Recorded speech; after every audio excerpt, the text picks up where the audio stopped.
Morning. Morning, Rebel. You lazy dog. It's 7:30. We got up at 7. And the midges are out. And there's no breeze. So we're stuck in here, being lazy. Killing midges that came in. That's the new pastime. Kill the midges that got in the tent. Sorry. It's a mixture of overcast but sunny spells out there. I keep seeing the weather forecast. It keeps forecasting doom, and then the next morning it changes its mind and says it's going to be okay. So, the midges, can you see them? I don't know if it's picking it up. Coming off Rebel. He's the midge carrier.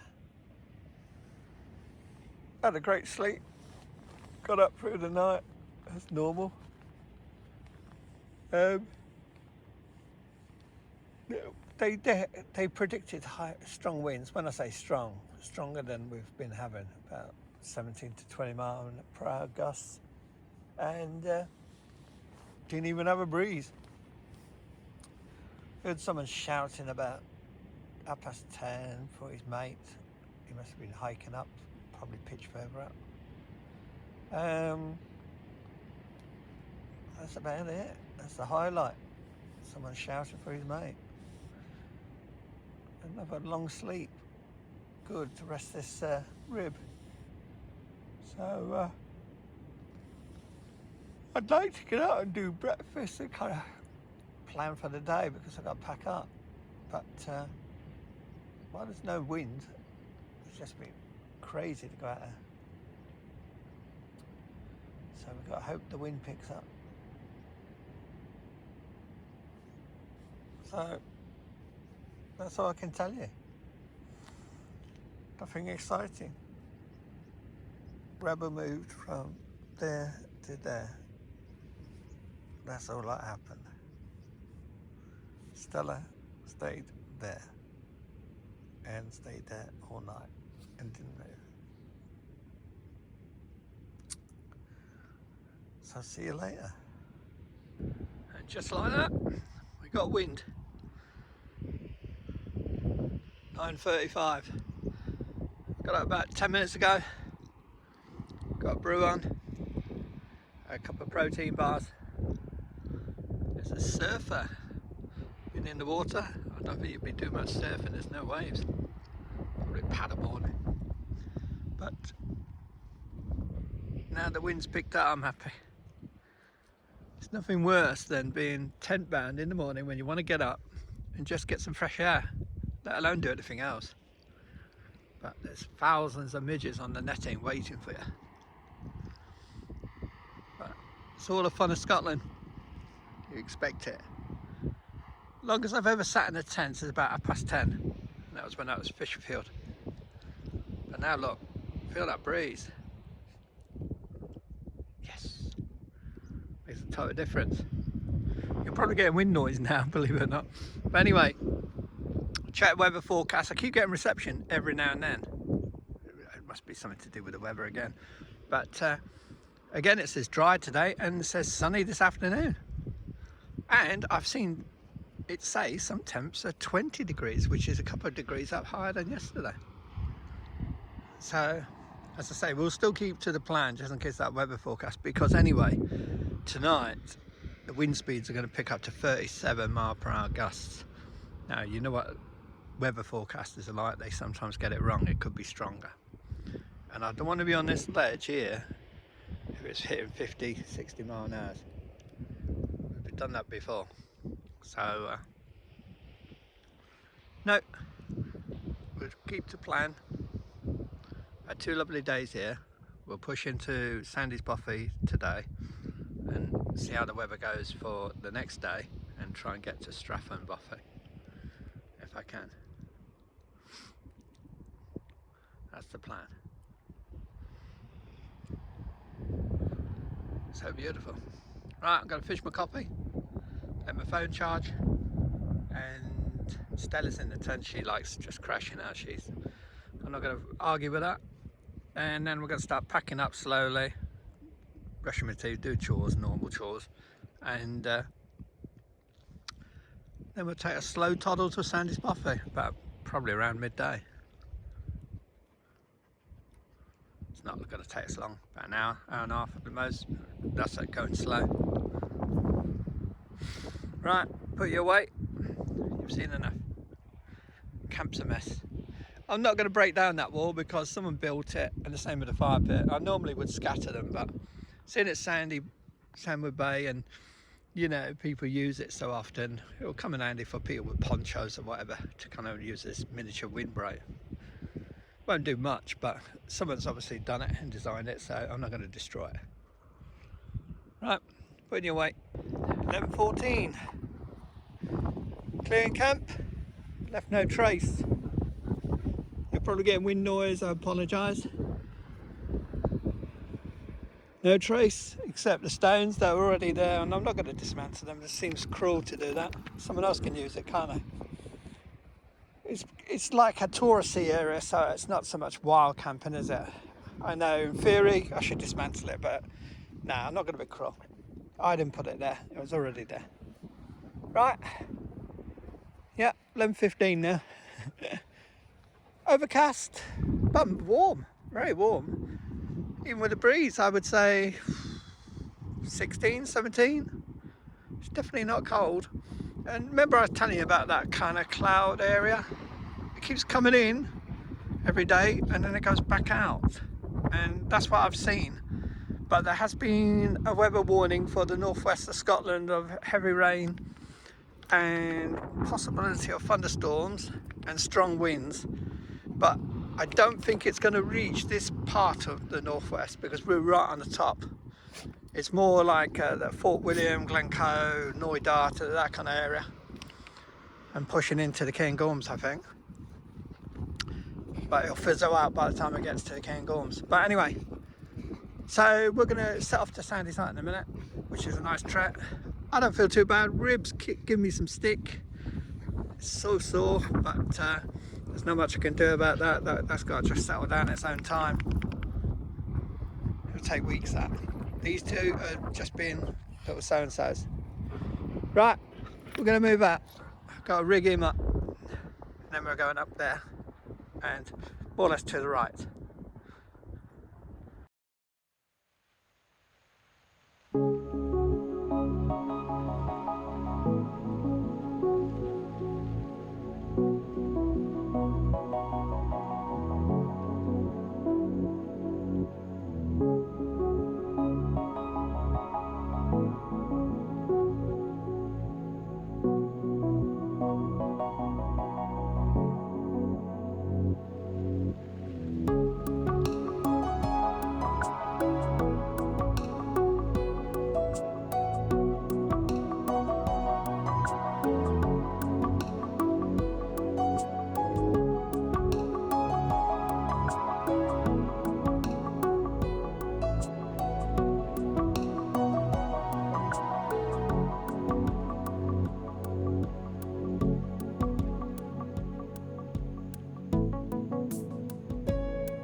Yes, what am I doing? That's probably a good question. No, there's dry peat banks. So I've got a bucket and shovel, a little shovel. I'm gonna break some up over there. I mean, it stays dry all through the year because it's sheltered. Even if it's pouring down the rain, it'll be dry under there. See how it breaks off? So I'm not gonna pull it from there just in case it crumbles on me, but that's a good spot there. There's some in the Bothy, but I feel as though you've got to kind of do your bit. Then you don't feel guilty when you leave because you've left some peat for other people. And I'll do the same if it's dry when we leave. I'll go and get some more. But I'll have this just in case I don't get a chance because it's pouring down the rain or whatever. And this I won't touch. This will be left for someone else. I've had lunch. Haven't fed dogs yet. Got water, filtered water. The main reason I filter water, even though we're by a river, is if it's pouring down the rain, last thing I want to do is come out and grab water in it. So if I've got water all filtered inside the buffet, then I can just sit there.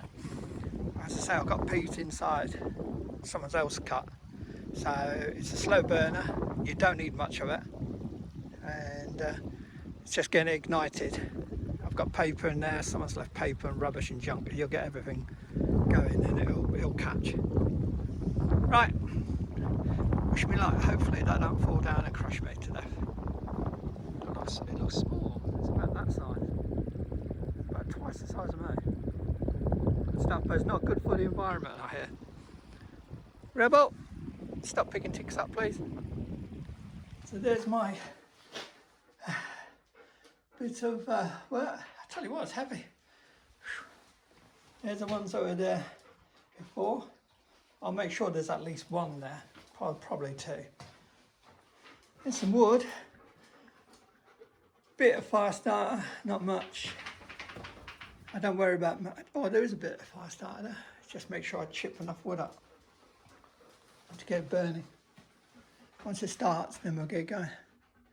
But that's if it gets cold. It might get cold in here because it's all stone, isn't it? I'm warm. I'm wearing this puffer jacket on it. It's starting to get warm. Yep, sorry, I forgot. It's wind. Watch my head on that. Bloke must have been about 4'3". But yeah, the wind's picking up outside. I was a bit grouchy again this morning. Rib again, playing up. No one can say I'm overdoing it because I've only done 2 miles from Sandwood Bay to here. I think it's just because I've been lying down and resting so much, it's gone stiff. It seems when I start moving around and doing things, I feel much better. But it takes it out of you. I was hiking, I hit a fence. When I mean I hit a fence, we reached a fence. And I had to get the dogs over, and luckily someone again had cut a hole in the fence. I mean, that ain't no animal's done that, someone's cut a hole. So I got the dogs through the hole and I went over the top, but to lift the rucksack over the fence with both hands, oh, that killed my rib. I know I'm moaning and whinging, don't I? But hey, you got to whinge in you sometimes. But yeah, I'll put the name of this buffet.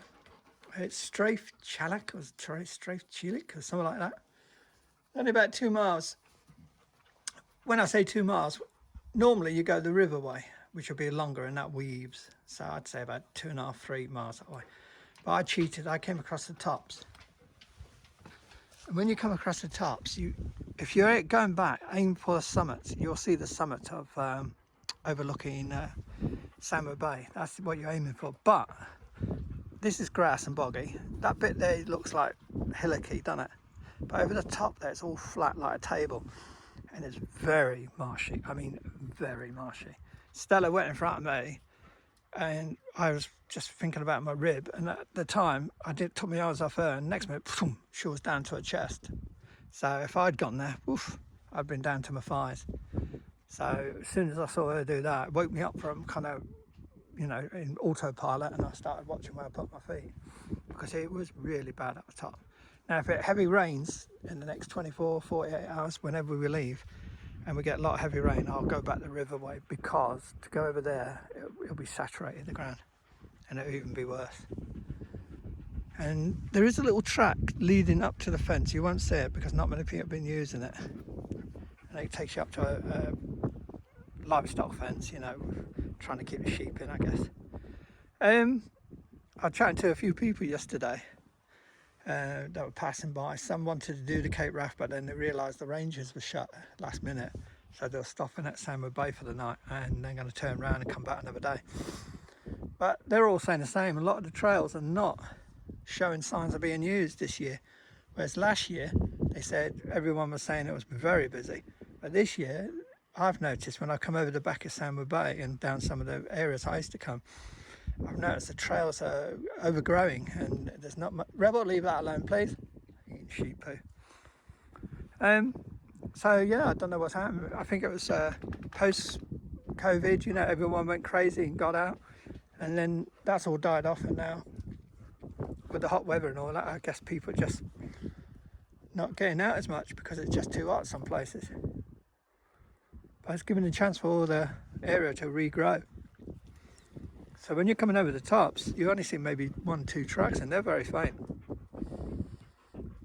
You see a lot of other tracks, but that's livestock, like the sheep, maybe some deer. I haven't seen no deer around here. I saw a deer on the way driving to Sandwood Bay near the end, across the road, but I haven't seen any out in the wilds there. So I'll show you around here while I'm chatting. Might as well, mightn't I? The old plough, look at that. Remember the old horse-drawn plough? Many years like that. Our friends, Rebel, get here. Leave it. I've got to smack him in a minute. He's going to only learn one way if I... That antlers are still up there. As I say, all these buildings, I mean, don't forget, this used to be probably a shepherd's hut, I haven't checked. And they always had these outbuildings in it for livestock or for stores or something like that. Oh, someone's left a cloth, I'll have to bring that in. I guess this is your washing line. Sorry for me sniffing, my nose is running. Oh. All the normal jibby. That's what I was saying. There's the Bothy. We went down the river. There's a wet bit of dry peat. A wet bank of peat. But we crossed and there's stepping stones. I'll tell you what, there's not much stepping stones. They're wibbly wobbly and there's quite gaps between them. But we got across, and then there's 2 places there that you'll see. One that one over there where it's all caving away and it just looks like a ledge. But I cut up here and there was one there which had a little ledge where people have been cutting, but it looks safer. There again, getting the peat out was quite stubborn stuff. I thought it would just break away. It didn't. You know, you had to kind of chisel it off and come out in big chunks, but it's very heavy. But it does the job, doesn't it? So, yeah, as I say, this guy, there he is. His name was James McElroy Smith. I've shown you all before when I was here last time. If you want to pause that and read it, if you can, you'll get all about it. But he was a bit of a character.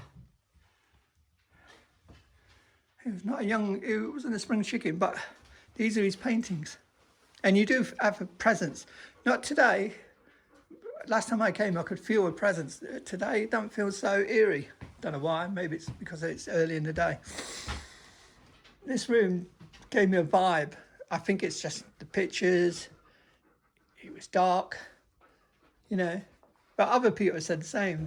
This part gives them the vibe. So I don't know if it's all us. And he had a cat flap, look. I can't see that for any other reason, can you? But I guess it's been, I mean, this has been kept as it is, but I guess other parts of the Bothy have been modernised or tidied up. I've heard the peat fire, if you put too much in, it smokes. So just put a little clump in, burn it, and push it to the back so it draws. So we'll find out how that is if we do use it. You have your normal bits. Someone's left some biscuits this time. Last time I was here, I was desperate for what you call it, a protein bar, because I had no chocolate in my pack, and I come walking all the way from the lighthouse. And I got here and there was a protein bar on this shelf here, just sitting here somewhere here, probably where the matches are. And it was one of these luxury protein bars. And I tell you, I looked at it, checked it, and it was in date, and I thought, wow, I'm having that. And I scoffed that down, and I'll tell you what, tasted beautiful. But no whiskey, shame. But there again, I'm taking painkillers for my ribs, so I can't mix. There's a booklet about him, I think, there. I'll read that. See what it says. I find him interesting because I won't get all the facts right when I'm telling you now, because it's ages since I used to read up on it. But this guy lived here with no electricity, just the peat fire. He'd get his water from the stream there. And if he needed supplies, and don't forget, this is in all times of the year. We're not talking about the summertime where there's a few midges about, or a few hundred midges about, you know what I mean?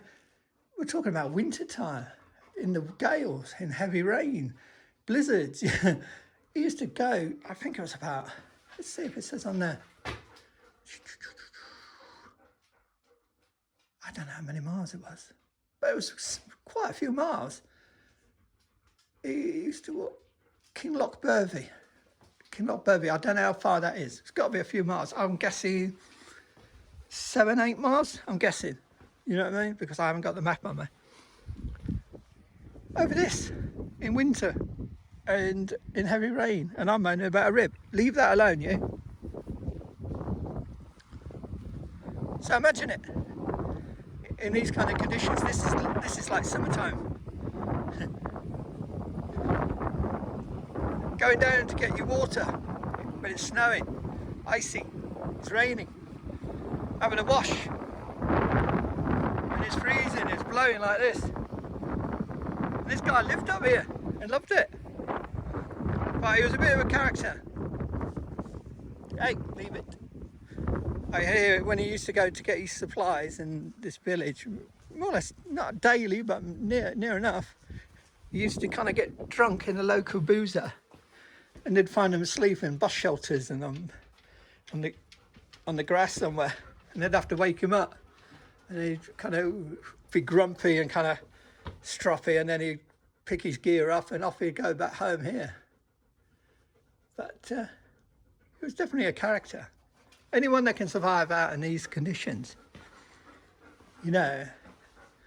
Don't forget, I'm coming out here with tents, air mattress, waterproofs. I've got everything I need, you know. Even the personal locator beacon. This guy, he's living out here. He's got nothing. And last time I was here, there was some slippers. It looks like someone's nicked these slippers. I swear they were sandy slippers. But anyway, yeah, read up about him. He's a fascinating character. He's got a lot of good side about him. And he also had that little stroppy, heavy drinking, kind of argumentative side to him. But I think all in all, he was harmless enough. So I'm looking at the back of that. See, it's been broken. Probably walloped in the wind. Right. As I say, that's what I was using for the peat. That's small, nothing too big, heavy. Right, that's your tour. And this side that you've just seen, I mean, you've got enough to get about 3-4 people on the top there, and about 3-4 people on the bottom there if you all squeeze up on there. So you could all squeeze a group in here easy. Nice. I hear there's a mouse though, and I have seen a few droppings on that windowsill there. So dogs will probably have the mouse if it shows itself tonight. Right, that's enough. Well, long enough that is, isn't it? And I've got a smack rebel for eating rabbit poo.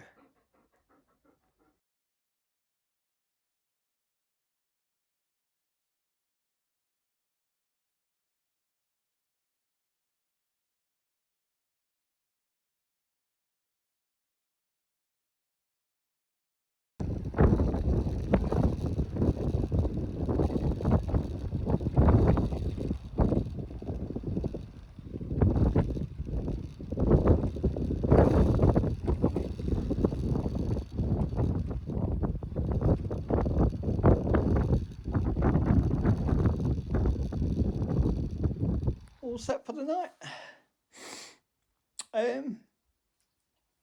Thought I'd show you I mean, I've got the Rab Alpine Bivy underneath, that's just protecting the mat. But I thought I'd show you a new piece of kit I got.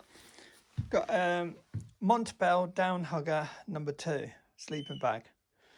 I still got my quilts, I love them to bits, but seeing we jumped from 41 degrees to 34 to 28, and then I was coming here expecting 16s. In the end, we got 18 and 19s. Now this is rated down to 0, but I would say probably it's about a 2-degree bag. That's Celsius, by the way. I slept so cozy in it. It's an expensive bag, trust me, but it's lightweight. I can't tell you how much it weighs. I will put it on the screen. Compact, really small, size probably of an Nalgene bottle lengthwise, and bit 2 Nalgene bottles widthwise, if that makes sense. Probably about this size. This is their quilt, what I put on there. So rating it with my hand. You know what I mean? And I've only got small hands. So that's what it compacts down to. So it's really lightweight and it compacts really well. Very warm as well. Not too warm, but just right. And it stretches. It's got a kind of spider web system. It's all rubbish, you know, just to get people to buy things differently. I like it. It's nice. I don't normally use sleeping bags unless it's winter time, but because I say the temperature changes over this summer, I thought coming from where I've come from and coming to 16 degrees, and I think it was supposed to be 9 degrees at night, I was going to feel chilly, even if it wasn't really chilly. So that's that system. That's the only thing that's changing that. Normally I'd use a quilt, but I'd probably feel drafty, as I say, and feel cold. And the other thing, I know you're going to laugh, I never get happy with backpacks, do I? I've got here the Gregory, oh dear, now you got me. It's got the name on it. That's it. Katmai 65, Katmai 65, if that's right. Now, I loved the Osprey Ava Pro, and that was a 70. But there was one thing I didn't like about it. After all my rave reviews, and I was jumping up and down saying how happy I was, there was one thing. Exactly that, what I was doing now. The Osprey never sat. And I don't know if you were looking on some of the videos in the past, when I was in Noida. Every time I tried to sit the pack up in a spot, and I was chatting to you, I says, I've got to turn off now because the pack's going to fall over. And I think I did that 3 or 4 times through that trip. And I realised what a stupid thing, but simple thing that I was missing. I like the pack to sit on its base, you know what I mean? And also, this is like the military Bergens. It don't weigh nowhere near. Again, I'll put the weight up on the screen. But it's chunky and fat rather than stout. And obviously the A4 Pro was made for mountaineers and that kind of design for them kind of people. So you're going to need it stout, thin, so it's easier to center of balance and all that. But I found that this, being bulkier and more wider, fitting me better. I got more in this. This is a 65. The A4 Pro is a 70, but I got more in this than I got in the A4 Pro. And the other thing is, this is, again, I'll put up the capacity weight wise. You can carry load. I'm guessing it's 50 pounds. It might be less, but I was carrying 54 plus, probably. I would guess 56 pounds because car keys, I had some rolls, I had some extra couple of bags of dog food that didn't weigh in the total setup. So I'd say 56 pounds. So it was well over its low capacity, what it's supposed to carry, and it was carrying it fine, no problems. And I've always liked Gregory. The best one I ever had was the Gregory, what was it? Oh, I can't think of it now. But anyway, there was a 65, a green. I'll put it up on the screen again, what one it used to be. But I loved it. And I don't know why I ever did sell it, because it used to carry so much gear. But yeah, so they're the 2 pieces of kit I've been testing. Works perfectly, this pack, and very happy with the sleeping bag. As I say, it's pricey, and I don't like spending too much money, but this is an investment. The pack I won't get rid of because that's worked brilliant, and I've only done a little bit of hiking, but it's worked brilliant because of the amount of weight it's been carrying. And the other thing is the sleeping bag. That'll work out brilliant. Imagine that, and then a quilt in the winter, lightweight setup. And people say, well, why not just bring one sleeping bag? But you know what it's like, sometimes the weather doesn't turn out as you want it, and it's warmer, and you've ended up bringing this great big sleeping bag that it's just too warm for the conditions. And other times, you might bring just this, that's rated to 0, and you'll find you're chilly. So if you have that small quilt, you can chuck on over the top. It's better insulation, isn't it? And it's kind of covering your back when you're out. And that's it. So I thought I'd show you. Been sweeping up, tidying up. What I've got for tonight is pasta bolognese. I don't know what, I've never had their pasta bolognese, something to eat. So I don't know what that's going to be like. And I've treated myself. Sticky toffee pudding. But I've got no whiskey. But as I say, I'm taking painkillers. My rib feels much better because I've been moving about. And look, you're probably getting wind noise. I do apologise. I'll try and get in the doorway without hitting my head. There you go. As you can see, no rain yet. Now, we're not going to have any midge problem tonight because the wind speed's at 1800 hours, which is about 55 minutes time, are supposed to be 24 gusts. So if that's true, things will really be picking up, and they'll be coming from an easterly, which is there. And that's where the wind is blowing from now, as a matter of fact. I won't talk now, I'll just show you around. You'll probably get wind noise, I apologise.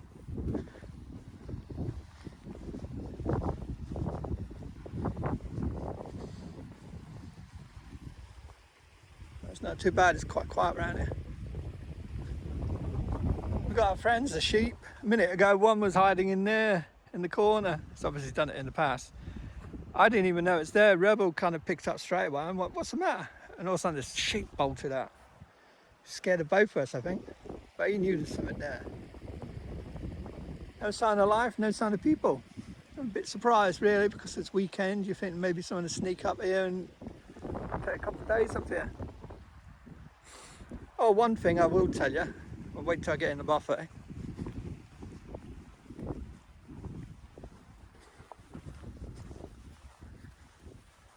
Before I go, I was reading the Bothy book. You know, every Bothy has a Bothy book. And I can't remember where it was. Yeah, this person met a guy called Daniel from Paisley. He'd been staying here 6 weeks. 6 weeks. But they were here for 5 minutes. And after 5 minutes, he left. But anyway, imagine spending 6 weeks here. Oh God, he's a bit of a hermit, wasn't he? He would have seen everyone coming and going, and he told them he was here for 6 weeks, so it's not like it was secretive, was it? I could do maybe 1, 2, possibly 3 days, but 6 weeks, no. I go stir crazy. I need to be moving. I don't mind going from Bothy to Bothy, but spend 6 weeks in one Bothy, no. 1 year, what about food? Unless he's stopping here, then going and getting food, and coming back to the Bothy, like it's his home. Probably on the run. Anyway, that's it. Before I rabbit on anymore. I'm just biding time for dinner time, which will be soon. Rebels, dinner time for a rebel every day. Every minute of the day, should I say. Right, chat to you later when I've probably got the fire going.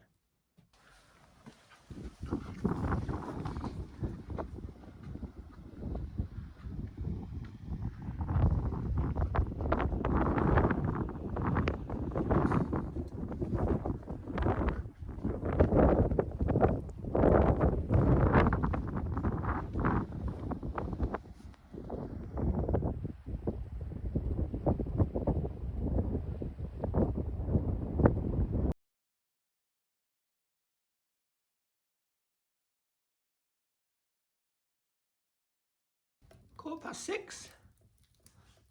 Let's see if this peat catches. It should do. I've got a good flame going there. Good base underneath it, and it's starting to smoke. And it's dry, so it should catch. I have never burnt peat before, so I don't know how it burns, how easy it is to ignite, how long it burns for. I'm going to see on this clump. It's not really cold out or anything like that, but I don't think you can beat a fire in a bothy, can you? And it'd be nice to have that light in here because I've got no candles. So I think I've got the remains of a candle. I don't think that'll burn. We'll try it. But at least it kind of gives off that kind of warmth feeling, doesn't it, to a room. And I'm reading in the book, don't put too much on, otherwise it will smoke the room out. So just a little clump at a time. And to be honest, you don't need much. It's not cold out. Let's see how it goes. Plus, if anyone comes back and they're trudging through the moors or anything late at night, and I've got a fire going. It's a lovely welcome for a minute. As I say, sun's out, but it's getting chillier. It was about 15, 16 a minute ago when I measured on the Kestrel wind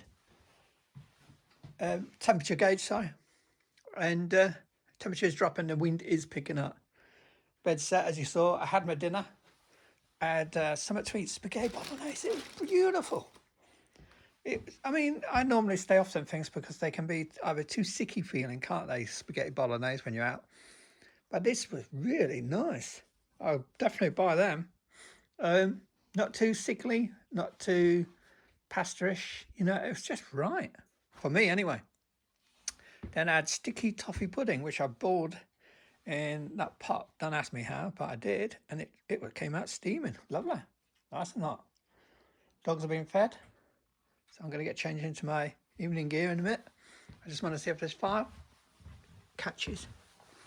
Hope you enjoy all these kind of things I'm showing you. I'm just trying to show people, just in case people want to use bothies and all that and, you know, never tried it before. It's definitely worth a go. You'll get good ones, you get bad ones. Yeah, I think that's burning. It's smoking well. Once it gets hot, once one goes, it gets nice and glowing, then I'm sure I'll have no problem burning. Might burn better than coal. I think it burns hotter, this, someone's saying. Don't know if that's true. There's a little piece just under it, and that seems to be going really well.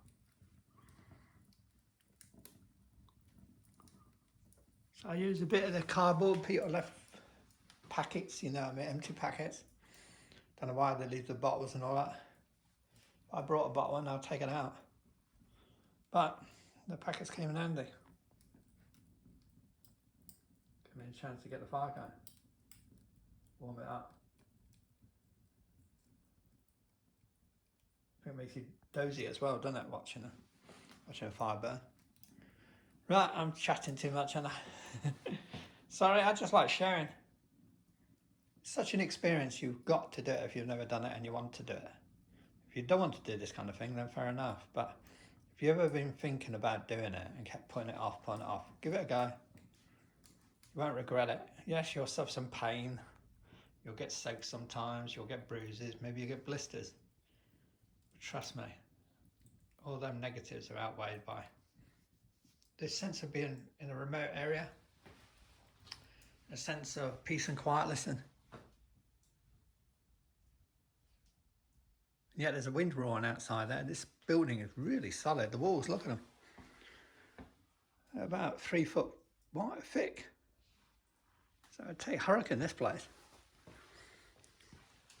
Look at them. You can see how wide they are. Right. I'll say I'm going to put their jackets on them, mate. Once they see a fire, they'll love it.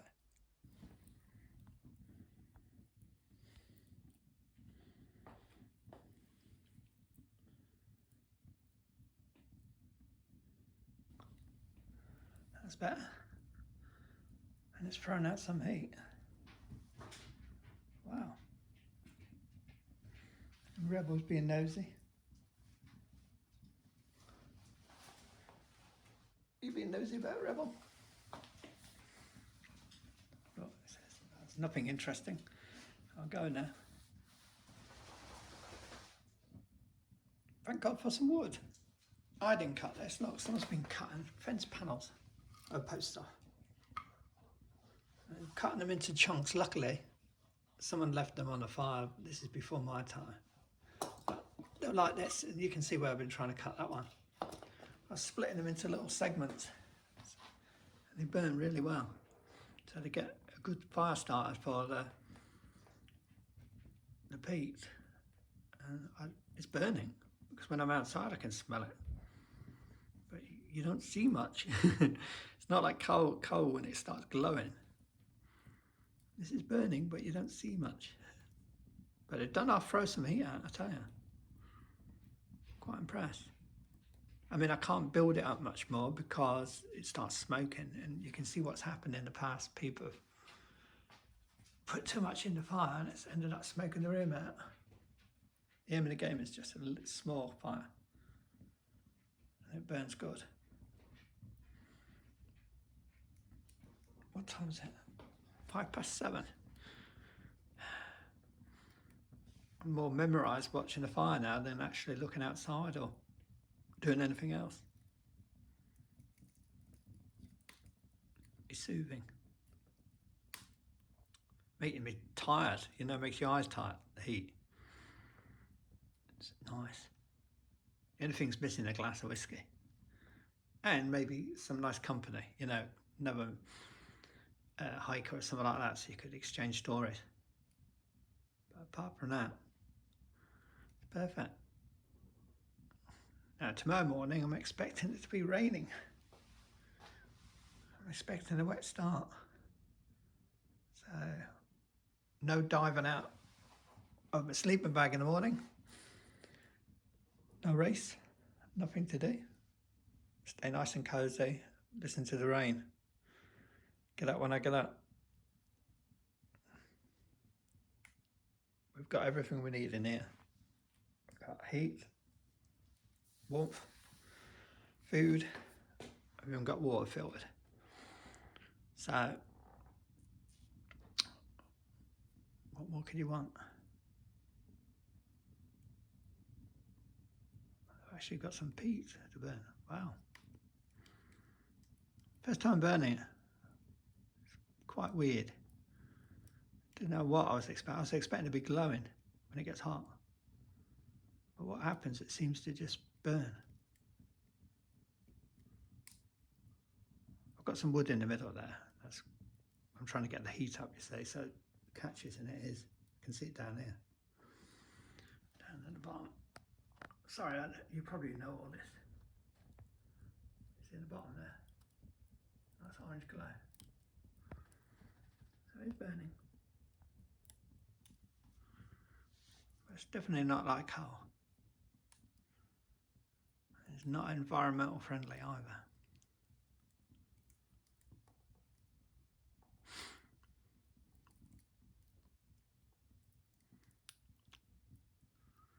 Right, that's the entertainment for tonight. Come back from the fire. See how these are. Look at this. Stella's like a bug in a rug. You just see her head. I'm sure she's really toasty. He was covered, but what he's done is come off to spy on what I'm doing. Then he's jumped on top of it. So he's enclosed her, so she's not going to complain. She's going to be really nice and toasty. He's getting tired as well.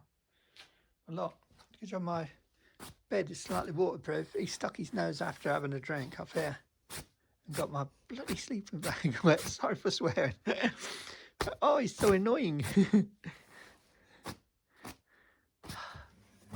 You know, what more can I do to keep her dry? Oh, he's going to have a drink, paddle it all the way over.